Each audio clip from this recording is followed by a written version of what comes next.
Hello everyone, welcome back to our channel biology beats. आज मैं आप लोगों के बीच वीडियो लेके आया हूँ और ये जीओसी का दूसरा लेक्चर है।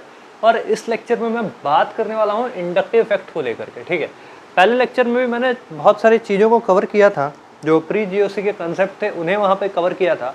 अब यहाँ पे मैं बताने वाला हूँ इंडक्टिव इफेक्ट को। ठीक है, ये बहुत ही इम्पॉर्टेंट है और बहुत ही ज़रूरी है इसे समझना। और यहाँ पे मैं एक एक पॉइंट को बहुत ही तरीके से समझाने वाला हूँ और फिर समझाते हुए आगे बढ़ूँगा। ठीक है, और आगे बढ़ते हुए चीज़ों को और समझेंगे और कंसेप्ट बिल्डअप करेंगे और सवाल लगाएंगे। ठीक है, तो इंडक्टिव इफेक्ट क्या होता है? देखो, इंडक्टिव इफेक्ट को अगर डिफाइन करें तो partial displacement of sigma electron from less electronegative atom to more electronegative atom. यहाँ पे क्या होता है कि सिग्मा इलेक्ट्रॉन का डिस्प्लेसमेंट होता है। ठीक है, बहुत इंपॉर्टेंट बात है, सिग्मा इलेक्ट्रॉन का क्या होता है? डिस्प्लेसमेंट होता है लेस इलेक्ट्रोनेगेटिव से मोर इलेक्ट्रोनेगेटिव की तरफ। तुम लोग वो देखिए रस्सी पुलाई का गेम, या क्या लोग क्या बोलते हैं इसको, टग ऑफ वार बोलते हैं। ठीक है, उसमें क्या होता है भैया, एक बंदा ले लेते हैं। ठीक है, एक बंदा ये, ठीक है, ये अपनी तरफ खींच रहा है, ये अपनी तरफ खींच रहा है। ठीक है, एक्स ए कह देते हैं, इसे एक्स बी कह देते हैं। ठीक है, एक्स बी बंदा मोर पावरफुल, ठीक है, मोर पावरफुल, ज्यादा पावरफुल है। तो ये जो एक्स बी बंदा है ये अपने तरफ खींच लेगा। ठीक है, अपने तरफ खींच लेगा तो भैया इसके हाथ से ये रस्सा टूट जाएगा, ये इसकी तरफ चल जाएगा, टूट जाएगा, रस्सा इसकी तरफ चल जाएगा। अभी यहाँ रस्सा नहीं टूटना। ठीक है, ये अपनी तरफ खींच रहा है, बस इतना हमको समझ में आना चाहिए। यही है, टग ऑफ वार से समझेंगे इंडक्टिव इफेक्ट को। ठीक है, क्या हुआ भैया, ये खींच रहा है तो ये खींचा रहा है। ठीक है, हम खींच रहे हैं तो वो मेरी तरफ आ रहा है।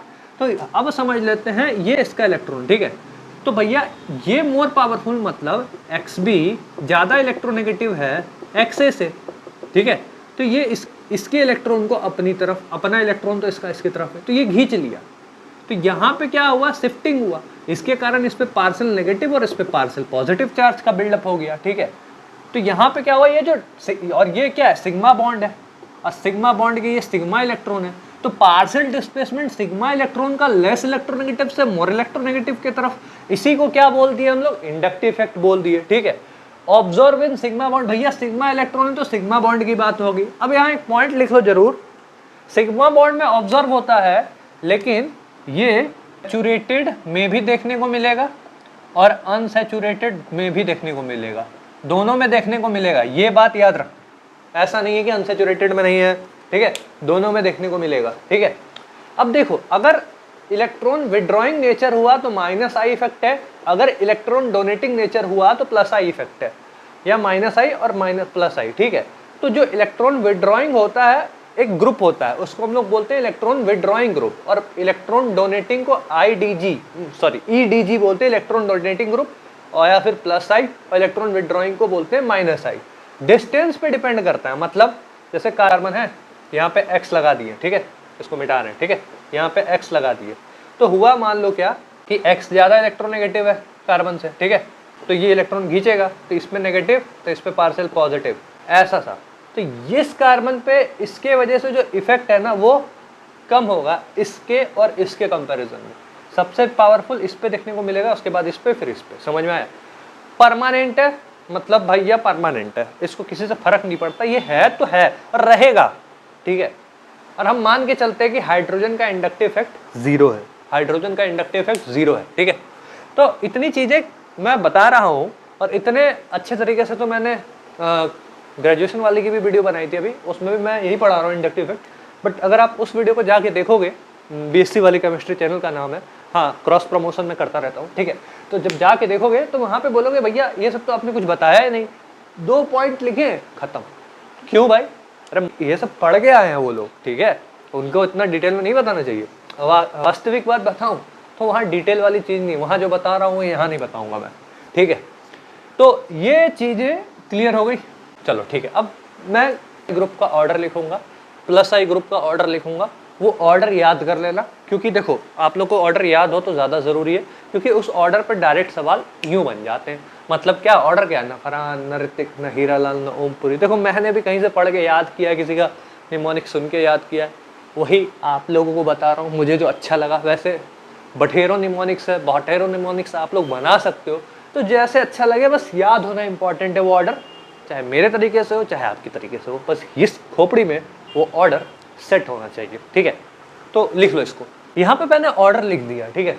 ये जो ऊपर वाला ऑर्डर है ये वाला -i का है और नीचे वाला +i का है। देखो, न फरहान न ऋतिक न हीरालाल न ओमपुरी, निमोनिक से याद करने में आसान रहता है। न फरहान न ऋतिक न हीरालाल न Om Puri, cyanide acid father collector बेटा इंस्पेक्टर, और अल्कोहल की मम्मी अल्काइन नहीं बेंजीन है, ठीक है। फिर यहाँ पे नो, फिर कार्बोक्सिलेज 321 CD3CH3, ये ऑर्डर याद कर सकते हो। मैंने भी कहीं से सीखा है, आप भी मेरे से सीखो, ठीक है।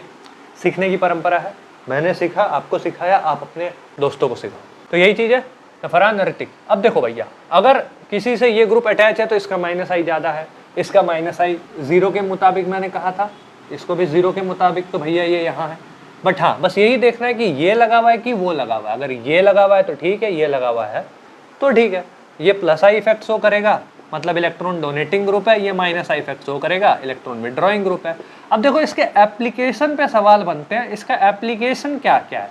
देखो, एप्लीकेशन क्या है ना, जैसे रिएक्टिव इंटरमीडिएट में मैंने बताया है, तो जैसे कार्बोकैटायन की स्टेबिलिटी हो गई, कार्बन आयन की स्टेबिलिटी हो गई, एसिडिक स्ट्रेंथ हो गई, ये सब पे सवाल होता है, ठीक है। बेसिक पे भी बनता है, ठीक है। तो अब जैसे कार्बोकैटायन है तो कार्बोकैटायन भैया पॉजिटिव चार्ज कंटेनिंग है, कार्बन आयन भैया नेगेटिव चार्ज है। अभी हम समझाने के लिए बोल रहे हैं, बाकी हम बताए हैं पिछले लेक्चर में कार्बोकैटायन कार्बन आयन क्या होता है, तो देख सकते हो। तो कार्बोकैटायन को कौन स्टेबलाइज करेगा और कार्बन आयन को कौन स्टेबलाइज करेगा, तो अभी हम लोग देखते हैं। पहले इसको लिखो, फिर मैं स्टेबिलिटी के बात करता हूँ, कुछ एग्जाम्पल लेता हूँ और फिर इस लेक्चर को जल्द से जल्द निपटा देता हूँ। फिर अगले लेक्चर में हम लोग बात करेंगे किसके बारे में, मेसोमेरिक या फिर रेजोनेंस के बारे में, ठीक है। तो आप लिखो जल्दी से। यहाँ पे आपको दिख रहा है 2 सवाल मैंने लिया है, ठीक है। अब इन दोनों सवालों को समझते हैं और एप्लीकेशन हमारा ऑलमोस्ट क्लियर हो जाएगा, ठीक है। देखो, दोनों सवाल क्या समझाते हैं। पहली बात तो देखो, ये है कार्बोकैटायन, ठीक है। तो कार्बोकैटायन की जो स्टेबिलिटी होती है भैया, कार्बोकैटायन है पॉजिटिव चार्ज स्पीसीज है, ठीक है भाई। इसके पास वैकेंट ऑर्बिटल होता है, बताया है मैंने। वैकेंट ऑर्बिटल है मतलब भैया इसको इलेक्ट्रॉन को अगर डोनेट करेगा तो इसके लिए अच्छा है। अगर इसके पास इलेक्ट्रॉन विड्रॉइंग ग्रुप लगाएंगे, भाई ऐसे ही कंगाली में जी रहा है और कंगाली कर दो इलेक्ट्रॉन विड्रॉइंग भैया, ठीक है। तो यहाँ इसे देने वाले लोग चाहिए, लेने वाले नहीं। तो अब जैसे कि CH3 है, तो भैया ये तो देने वाले हैं, यहाँ पे 2 देने वाला है, यहाँ पे 1 देने वाला है, तो ये ज़्यादा स्टेबल हो गया स्टेबिलिटी ऑर्डर, क्योंकि यहाँ 3 डिग्री है। 3 डिग्री कार्बोकैटायन, 2 डिग्री से 1 डिग्री, ये वाला ऑर्डर याद रख लो, ठीक है। यहाँ पे भी देखो भैया, यहाँ CH3 है या CD3 है। तुमको पता है कि CD3 ज़्यादा स्ट्रॉन्गर रहता है CH3 से, अभी +i का ऑर्डर बताया था। बाकी ये पूरा ग्रुप हर जगह सेम है, तो हम इस पर फोकस नहीं करेंगे।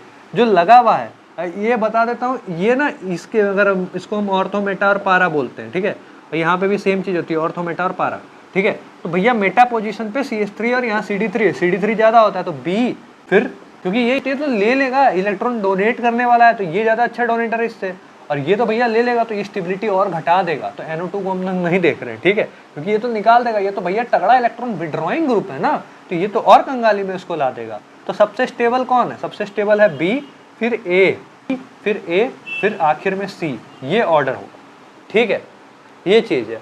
अब बात रही कार्बन आयन की स्टेबिलिटी की, तो कार्बन आयन की स्टेबिलिटी हम लोग थोड़े दूसरे तरीके से देखते हैं। अगर हम इन जनरल बोला जाए तो अगर कार्बन आयन में इलेक्ट्रॉन विड्रॉइंग ग्रुप है तो अच्छी बात है, और इलेक्ट्रॉन डोनेटिंग ग्रुप के इन्वर्सली प्रोपोर्शनल है, क्योंकि डोनेट करेंगे तो भैया नेगेटिव चार्ज है, इसको और तुम दोगे तो भैया कंगाली। भैया देखो, कार्बन आयन भैया ब्लैक मनी रखते हैं अपने पास, और भैया और इसको इलेक्ट्रॉन डोनेट करो और ब्लैक मनी दोगे तो भैया इसके सर पे ऐसे ही प्रेशर है ब्लैक मनी का, और प्रेशर हो जाएगा। तो इससे ब्लैक मनी को इसको वाइट करना है, तो मनी ये निकलवाएगा अपना, ठीक है, इलेक्ट्रॉन विड्रॉइंग ग्रुप को देगा, बाद में फिर इसको वाइट करके दे देगा तो इसका लोड कम हो जाएगा। तो इलेक्ट्रॉन विड्रॉइंग ग्रुप लगना चाहिए, तो चीज़ होती है, ठीक है। अब बात रही एसिडिक स्ट्रेंथ की और बेसिक स्ट्रेंथ की, तो देखो एसिडिक स्ट्रेंथ और बेसिक स्ट्रेंथ ज़्यादा अच्छा हमें पता जो चलेगा। देखो एसिडिक स्ट्रेंथ की बात करें तो कोई भी एसिड है जैसे H, तो भैया अगर हम इसको करेंगे तो H+ और A- आएगा, ठीक है। तो ये एसिड है। अब देखो एसिड का क्या होता है, कंजुगेट बेस होता है, तो हम कंजुगेट बेस की स्टेबिलिटी को देखते हैं, कंजुगेट बेस कितना स्टेबल है, तो उस पर चीज़ें हैं, ठीक है। हम लोग कंजुगेट बेस की स्टेबिलिटी को देख लेंगे तो हमें पता चल जाएगा एसिडिक स्ट्रेंथ। इतना आसान है। चलो मैं सवाल करवा देता हूँ कुछ कुछ, जिससे क्लियर हो जाएगा, ठीक है। पहले इतना लिख लो। यहाँ पे मैंने 3 एग्जाम्पल लिखे हैं, तीनों पॉइंट कवर होंगे। तीनों पॉइंट मतलब देखो बताता हूँ। एक पॉइंट मैं यहाँ पे ये बता रहा हूँ, परसेंटेज एस कैरेक्टर पता होना चाहिए आप लोगों को कि sp2 सॉरी अच्छे से लिखता हूँ sp2 और sp3, इसमें परसेंटेज एस कैरेक्टर 50% और जितना ज़्यादा परसेंटेज एस कैरेक्टर इलेक्ट्रोनेगेटिविटी उतनी ज़्यादा, ठीक है। तो इसमें 50% है, इसमें 33.3% और इसमें 25% है। तो 25% है तो इलेक्ट्रोनेगेटिविटी परसेंटेज एस कैरेक्टर पे भी डिपेंड करती है, ये याद रखना, ठीक है। और ये क्यों ज़रूरी है मैं बताऊंगा अभी, ठीक है। अब जैसे यहाँ देखो तो ये, और हाँ, इलेक्ट्रोनेगेटिविटी जितनी अच्छा उतना ज़्यादा अच्छा माइनस आई ग्रुप होता है। इसी वजह से अभी एक सवाल है ये वाला क्लियर होगा। अब देखो माइनस है भैया, प्लस आई ग्रुप लगे हुए हैं तीनों, तो भैया इस पे कर्जा ऑलरेडी है और तुम कर्जा दे दो। इस पे कर्जा है, इसको तुम कर्जा दे रहे हो, इस पे कम कर्जा है, ठीक है। तो ये ऐसा ऑर्डर हो जाएगा क्योंकि भैया माइनस आई हो तो अच्छा है। अब भैया इसका तो कुछ नहीं है तो कम है ना, एक CH3 का पावर कम है, 2 CH3 का पावर 1 से ज़्यादा है और 2 से ज़्यादा 3 है, ठीक है। अब यहाँ पे देखोगे तो ये sp है, ये sp2 है, तो ये हो गया क्योंकि यहाँ एस कैरेक्टर ज़्यादा अच्छा इलेक्ट्रोनेगेटिव है, माइनस आई ग्रुप पे ज़्यादा स्टेबल रहेगा एज कम्पेयर टू ये, ठीक है। इंपॉर्टेंट याद रखना, कहीं कहीं पे ये चीज़ देख लेना क्योंकि ये चीज़ इंपॉर्टेंट होती है, ठीक है।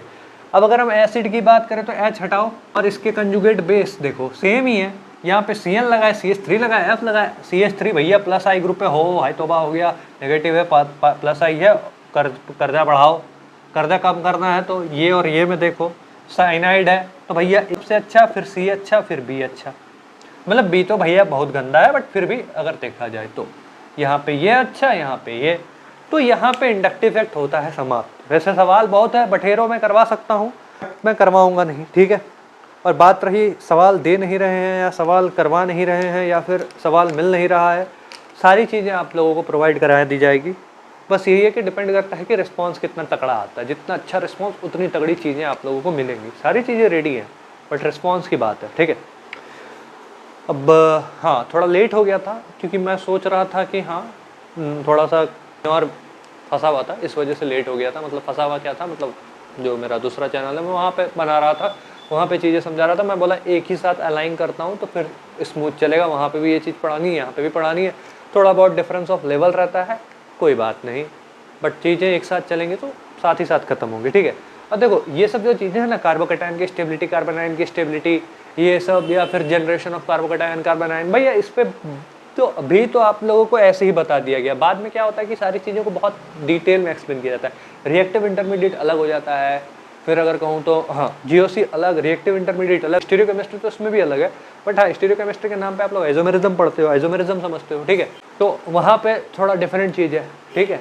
यहाँ पे RS तक सीमित हो, वहाँ पे और भी चीज़ें हैं, एप्लीकेशंस है, एडवांस स्टीरियो अलग चीज़ होती है, पढ़ाऊँगा अभी तो समझ में आएगा। फिलहाल अभी इतनी चीज़ें खत्म हो गई, अब मैं अगले लेक्चर में रेजोनेंस कवर करा दूंगा, ज़्यादा लेक्चर नहीं लगेगा, ख़त्म होने में हो जाएगा ख़त्म, ठीक है। तो मिलते हैं अगले लेक्चर में, तब तक के लिए do your very best, bye bye.